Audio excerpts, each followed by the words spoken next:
Hi, today I'm going to talk to you about every trail runner's favourite topic, which is choosing new trail shoes. We love to choose new trail shoes and it's a real minefield out there, and if you haven't chosen trail shoes before, then there are a few big key bits of advice that will really help you to make the right decision. The first one I would give you is to actually go along to your local independent running shop and ask them to help you. They'll be full of knowledge and they will be able to match you with something that's going to suit the kind of running you're going to do.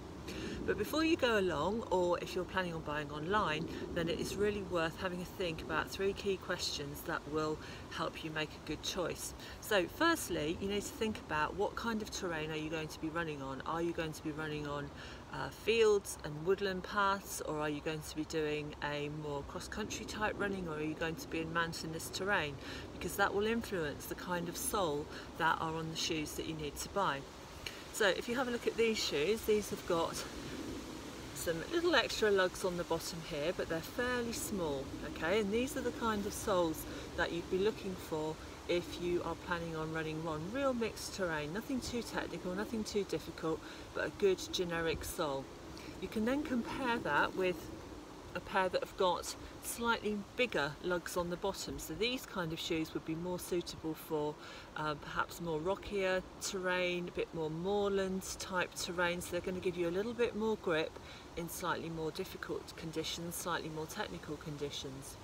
If you're going to be running somewhere that you know is really wet and muddy, so for example you're going to be running on a fell side, or you're going to be taking part in cross country or some really muddy routes across the fields, then choosing a shoe with really big lugs like this, if you have a look, is going to be really important, because these are going to give you maximum grip. So terrain is the first thing you need to think about. Where are you going to be running? Secondly, you need to think about how far you're going to be running in your shoes, because you want them to be as comfortable as possible. If you're going to be going out for short runs, say anything up to 5 or 6 miles, I tend to find, then you can get away with a shoe that's got minimal cushioning in. If you look at this one, there's very little between my foot and the ground, and this shoe I would wear for cross-country races, which they're quite short, and it doesn't really matter if I'm too uncomfortable underfoot. I haven't got much cushioning there.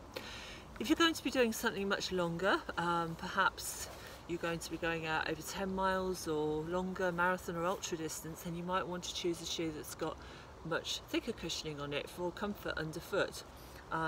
Something like this. Again, this has seen me through 65 miles with no discomfort underfoot whatsoever.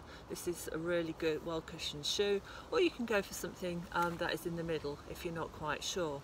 So how far you're going to be running will influence the cushioning in your shoe.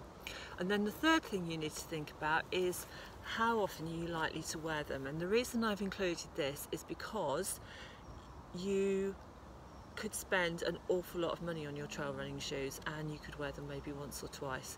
So have a think about how often you're likely to wear them. If you're going to be using them a lot, like I do, I wear them all the time, they are my work shoes after all. If you're going to be spending a lot of time in your shoes, it's worth spending a lot of money on them. If you're not, if you think maybe you're going to be trying out trail running for the first time, or you know that you're not going to be going out very often, then you can actually get some really good bargains. You can get bargains by buying last season's one online, but you can also get some really cheap brands that will actually do the job for you. So have a think about those 3 quick questions. Where are you going to run? How long are you going to be running for? How far are you going to go? And how often are you going to use them? And that will help you to start to narrow down your choice from the vast range of trail running shoes that are out there. So I hope that's been helpful, and happy shopping!